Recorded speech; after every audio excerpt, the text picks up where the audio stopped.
হয় যেটো সময়ত অসমৰ মাননীয় মুখ্যমন্ত্ৰী ডক্টৰ হিমন্ত বিশ্ব শৰ্মা ডাঙৰীয়াই খিলঞ্জীয়া লোকসকলৰ সুৰক্ষাৰ কথা চিন্তা কৰিছে আৰু আটাইতকৈ ডাঙৰ কথা অসমৰ অন্যতম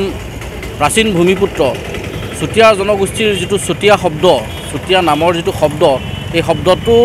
যাতে তুচ্ছাৰ্থত বা ব্যংগাত্মক অৰ্থত ব্যৱহাৰ নহয় বা গালিগালাজ অৰ্থত ব্যৱহাৰ নহয় তাৰ কাৰণে অসম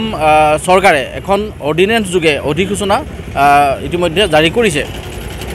কিন্তু সেই একে সময়তে অসমীয়া চলচ্চিত্ৰৰ এজন পৰিচালক নাম তেখেতৰ মৃণাল ডেকা তেখেতে আজি যোৱা কালি পৰহিৰ পৰা আমি সামাজিক মাধ্যমত দেখা পাইছোঁ এখন চিনেমাৰ ট্ৰেইলাৰ আৰু চিনেমাখনৰ নাম হ'ল মালামাল বয়জ আৰু সেই চিনেমাখনত উক্ত মৃণাল ডেকা নামৰ পৰিচালকজনে এটা দৃশ্যত চুতীয়া শব্দটো গালি অৰ্থাৎ তুচ্ছাৰ্থত ব্যৱহাৰ কৰিছে আৰু ব্যংগাত্মক অৰ্থত ব্যৱহাৰ কৰিছে ইয়াত আমি ক্ষুণ্ণ হৈছোঁ ইতিমধ্যে যোৱা কালি সন্ধিয়া মৰাণ সদৰ আৰক্ষী থানাত আমি চুতীয়া যুৱ পৰিষদ অসমে কেন্দ্ৰীয়ভাৱে এখন এজাহাৰ দাখিল কৰিছোঁ আৰু আজি আমাৰ যোৰহাট জিলা সমিতিয়ে মোৰ কাষতে আছে যোৰহাট জিলা সমিতিৰ সভাপতি লগতে সাধাৰণ সম্পাদক আৰু আমাৰ ক্ৰীড়া সম্পাদক ৰাজবাহৈ বৰা ডাঙৰীয়া প্ৰমুখ্যে আমাৰ জিলা সমিতিৰ এটা সজাতি দলে আজি যোৰহাট সদৰ আৰক্ষী থানাত উক্ত মৃণাল ডেকা নামৰ পৰিচালকজনৰ বিৰুদ্ধে গোচৰ অৰ্থাৎ এজাহাৰ দাখিল কৰা হৈছে আমি তেখেতক আজি এই স্থানৰ পৰাই সকীয়াই দিব বিচাৰিছোঁ যে তেখেতে যদিহে ভূমিপুত্ৰসকলৰ বা চুতীয়া জাতিৰ ওপৰত যদি তেখেতৰ জ্ঞান নাই তেখেতে অধ্যয়ন কৰক তেখেতে ইতিহাস পঢ়ক আৰু তেখেতে এই চিনেমাখন 18 জুলাইত যিহেতু মুক্তি দিব তাৰ মুক্তি দিয়াৰ পূৰ্বে তেখেতে এই যিটো গালি অৰ্থত তুচ্ছাৰ্থত ব্যৱহাৰ কৰিছে এই শব্দটো তাৰ পৰা এডিট কৰি উঠাই দিয়ক অন্যথা চুতীয়া যুৱ পৰিষদ অসমৰ আজি ইতিমধ্যে অসমৰ কেইবাখনো জিলাৰ সদৰ থানাত ইতিমধ্যে গোচৰ ৰুজু কৰা হৈছে যদিহে তেখেতে এই শব্দটো উঠাই নলয় তেতিয়াহ'লে আমি তেখেতৰ চিনেমাখন প্ৰদৰ্শনীত যিমানবিলাক চলচ্চিত্ৰ গৃহ আছে অসমত সকলো চলচ্চিত্ৰ গৃহৰ প্ৰদৰ্শনীত চিনেমা প্ৰদৰ্শনীত আমি বাধা আৰোপ কৰিম আৰু তেখেতে আমাৰ চুতীয়া যুৱ পৰিষদ অসমৰ জংগী আন্দোলনৰ কাৰণে তেখেত ইতিমধ্যে প্ৰস্তুত হৈ থাকিবলৈ আমি সকীয়াই দিছোঁ হয় যেটো সময়ত অসমৰ মাননীয় মুখ্যমন্ত্ৰী ডক্টৰ হিমন্ত বিশ্ব শৰ্মা ডাঙৰীয়াই খিলঞ্জীয়া লোকসকলৰ সুৰক্ষাৰ কথা চিন্তা কৰিছে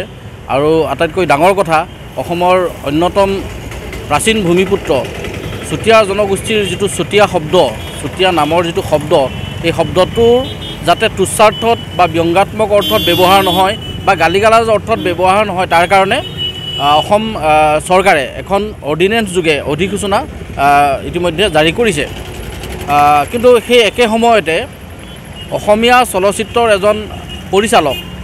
নাম তেখেতৰ মৃণাল ডেকা তেখেতে আজি যোৱা কালি পৰহিৰ পৰা আমি সামাজিক মাধ্যমত দেখা পাইছোঁ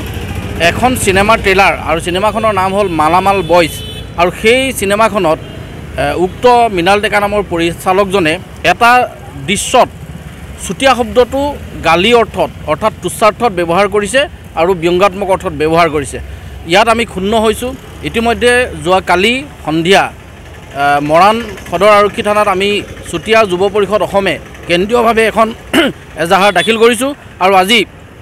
আমাৰ যোৰহাট জিলা সমিতিয়ে মোৰ কাষতে আছে যোৰহাট জিলা সমিতিৰ সভাপতি লগতে সাধাৰণ সম্পাদক আৰু আমাৰ ক্ৰীড়া সম্পাদক ৰাজবাহৈ বৰা ডাঙৰীয়া প্ৰমুখ্যে আমাৰ জিলা সমিতিৰ এটা সজাতি দলে আজি যোৰহাট সদৰ আৰক্ষী থানাত উক্ত মৃণাল ডেকা নামৰ পৰিচালকজনৰ বিৰুদ্ধে গোচৰ অৰ্থাৎ এজাহাৰ দাখিল কৰা হৈছে আমি তেখেতক আজি এই স্থানৰ পৰাই সকীয়াই দিব বিচাৰিছোঁ যে তেখেতে যদিহে ভূমিপুত্ৰসকলৰ বা চুতীয়া জাতিৰ ওপৰত যদি তেখেতৰ জ্ঞান নাই তেখেতে অধ্যয়ন কৰক তেখেতে ইতিহাস পঢ়ক আৰু তেখেতে এই চিনেমাখন 18 জুলাইত যিহেতু মুক্তি দিব তাৰ মুক্তি দিয়াৰ পূৰ্বে তেখেতে এই যিটো গালি অৰ্থত তুচ্ছাৰ্থত ব্যৱহাৰ কৰিছে এই শব্দটো তাৰ পৰা এডিট কৰি উঠাই দিয়ক অন্যথা চুতীয়া যুৱ পৰিষদ অসমৰ আজি ইতিমধ্যে অসমৰ কেইবাখনো জিলাৰ সদৰ থানাত ইতিমধ্যে গোচৰ ৰুজু কৰা হৈছে যদিহে তেখেতে এই শব্দটো উঠাই নলয় তেতিয়াহ'লে আমি তেখেতৰ চিনেমাখন প্ৰদৰ্শনীত যিমানবিলাক চলচ্চিত্ৰ গৃহ আছে অসমত সকলো চলচ্চিত্ৰ গৃহৰ প্ৰদৰ্শনীত চিনেমা প্ৰদৰ্শনীত আমি বাধা আৰোপ কৰিম আৰু তেখেতে আমাৰ চুতীয়া যুৱ পৰিষদ অসমৰ জংগী আন্দোলনৰ কাৰণে তেখেত ইতিমধ্যে প্ৰস্তুত হৈ থাকিবলৈ আমি সকীয়াই দিছোঁ